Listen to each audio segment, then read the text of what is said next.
Recipe নিয়ে চলে এসেছি। তো এইভাবে তোমরা চিকেন বানিয়ে দেখবে, খুব সফট হবে। আর তোমাদেরকে দেখিয়ে নিয়ে এই চিকেনটা রান্না করতে কি কি লাগছে। কেটে নিয়েছি কুচি কুচি করে। এখানে পেঁয়াজ, আদা, রসুন, এই যে টমেটো, এইগুলো সব পেস্ট করে নেব। আর এখানে কিছু ক্যাপসিকাম নিয়েছি কেটে। তো এইটা নিয়েছি কেননা একটা ফ্লেভারস অ্যাড হবে এর সাথে। নিয়েছি গাজর কুচি আর আলু কুচি, এটা জলের মধ্যে ধুয়ে রেখেছি, এটা যাতে আলুর কালারগুলো চেঞ্জ না হয়। মশলাগুলোও বেটে নেব একসাথে। মধ্যে তেল আর নুন দিয়ে দিয়েছি। চিকেনের পিসগুলো এর মধ্যে দিয়ে দেবো, তাহলে হালকা ভাজা ভাজা হয়ে যাবে আর চিকেনের ফ্লেভারটাও অ্যাড হয়ে যাবে এর মধ্যে।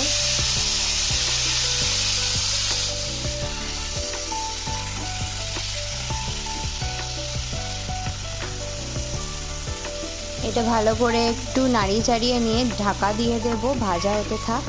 তো এই দেখো কতটা চিকেনের জল বেরিয়ে গেছে, মানে চিকেনের যে নিজস্ব তেলটা সেটা বেরিয়ে গেছে। আর একটুখানি ভেজে নেবো এটাকে।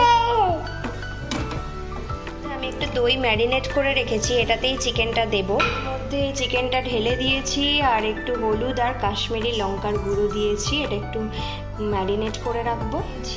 তেল, এবার পেঁয়াজগুলো ভাজতে দেবো।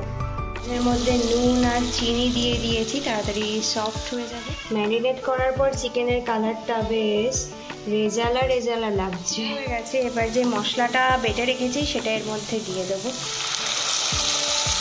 এটাতে আমি আর নুন এখন দিইনি, যে বাকি মশলাগুলো হয়, জিরে গুঁড়ো, ধনে গুঁড়ো, হলুদ গুঁড়ো একটু আর একটু কাশ্মীরি লঙ্কার গুঁড়ো দিয়েছি যাতে কালারটা ভালো আসে আর কি। নুনটা এখন পরে চিকেনের সাথে যেহেতু দিয়েছিলাম তাই এখন আর ইউজ করলাম না, একদম লাস্টে দেবো যদি নুন লাগে তখন। আর পেঁয়াজ ভাজার সময়ও দিয়েছিলাম।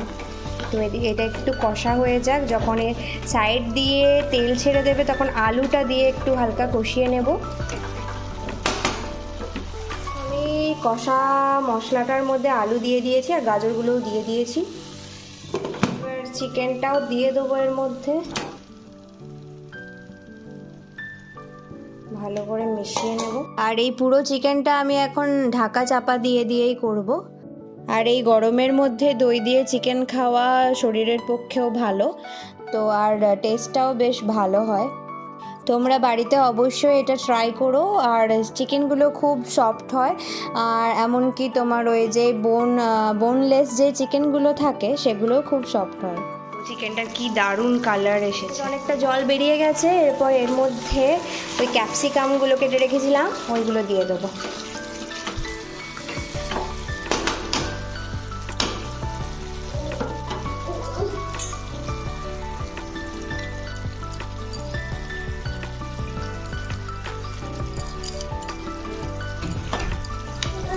আবারও ভালো করে নাড়িয়ে ঢাকা চাপা দিয়ে দেব। তো এখানটা থেকে অনেকটা তেল বেরিয়ে গেছে, আমি এই জলটা অ্যাড করে দেবো। আর পাশে আমার ছেলে বাসন নিয়ে রান্না করে যাচ্ছে। জল দেওয়ার পর এটা ভালো করে ফুটিয়ে নেব যাতে সেদ্ধ হয়ে যায়। তো আমার চিকেন কারি একদম রেডি। এটা গরম ভাতের সাথেও ভালো লাগবে, রুটি পরোটা সবের সাথেই ভালো লাগবে। আর আমি গাজর আর ক্যাপসিকামগুলো ছেলেকে খাওয়াবো বলে সরিয়ে নিয়েছিলাম আর একটু লাস্টে ঝাল দিয়েছি। তোমরা বাড়িতে ট্রাই করে আমাকে কমেন্ট করে জানিও, আর ভালো লেগে থাকলে লাইক, শেয়ার, সাবস্ক্রাইব করে দিও। টাটা।